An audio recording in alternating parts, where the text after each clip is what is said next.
I just want them back. I just want them to come back.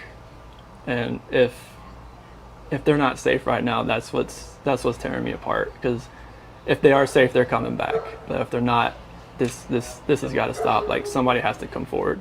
The court is going to sentence you, sir, to life in the Colorado Department of Corrections with no possibility of parole.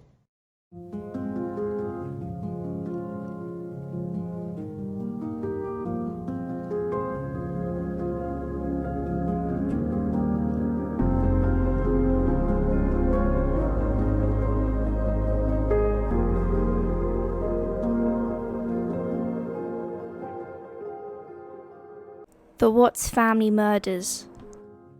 On August 13th at approximately 1:30 p.m, Nicole Atkinson called for a welfare check on her friend Shan'ann Watts after she had not heard from her in a while. The night before, Nicole had dropped off Shan'ann at her home, 2825 Saratoga Trail in Colorado, after a business flight from Arizona.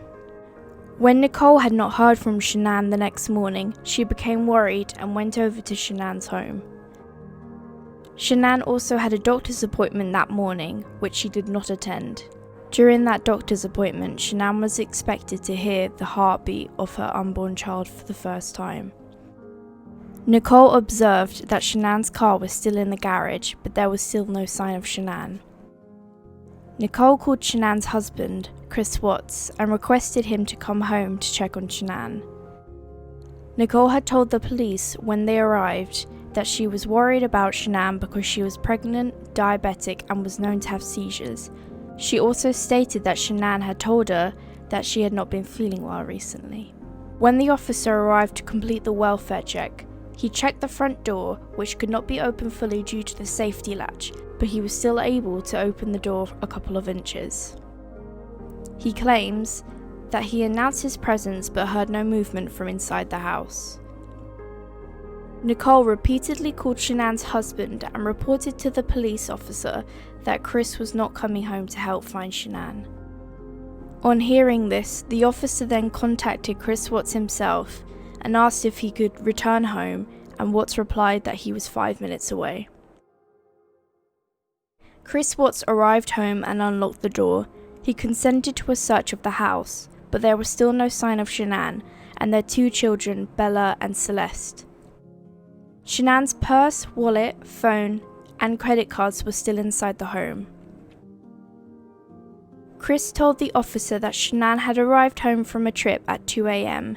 He adds that he woke up at 5 a.m. and began to get ready for work when they started to talk about a separation, but Chris stated that it was a civil conversation and not an argument.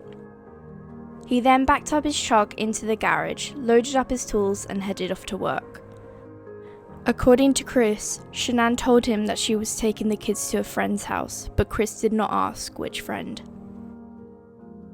Police reported that there was nothing suspicious in the house, for example, the appearance of an altercation. However, the master bed had the comforter, sheets, and pillows removed. The bedsheet was still nowhere to be found. Nicole said that this was highly unlike Shan'ann, as she was very organized and a clean person. She also highlighted that it was strange that Shan'ann left without her phone, as she uses it for direct sales and doesn't go anywhere without it. A neighbor of the Watts family gave the officer their surveillance tape, which shows Chris loading his truck and driving off, but did not show Shan'ann leaving with the kids. According to Nicole and the neighbor, they felt that Chris was acting strange and very nervous. The neighbor reported hearing Chris yelling loudly at Shan'ann numerous times in the past. Shan'ann, Bella, and Cece were officially missing. On August 14th, Chris pleaded for his family's safe return in an interview, but there was an abundance of speculation due to the manner in which he conducted himself during these interviews. This led to the Colorado Bureau of Investigation agent Tammy Lee to interrogate Chris as soon as possible. When being questioned, he maintained that he had nothing to do with the disappearance of his pregnant wife and 2 children. However, he repeatedly refers to his children as those kids and in the past tense, as if he already knew they were dead. When looking through his phone, it was discovered that he was having an affair with a Nicole Kessinger. On August 15th, Chris undertakes a polygraph test and fails. When his father arrives at the station after flying him in, Chris admits to killing Shan'ann, as he claims that he found her killing their children and killed her out of rage. This admission allows the detectives to find the bodies of Shan'ann, Bella, and Cece. Shanann's body was buried in a grave in the field next to 2 oil tanks. She was covered by the bedsheet which was missing from their home. This is one of Chris's places of work, as he worked with the company Anadarko, which was a company engaged in hydrocarbon exploration. Bella and Cece's bodies were found in 2 separate oil tanks near Shanann's.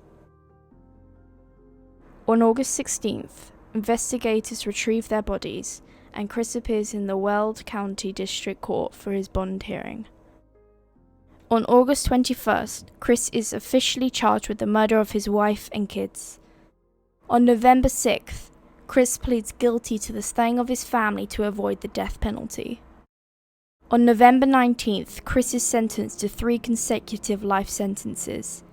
On December 4th, he is transferred to a maximum security prison in Wisconsin.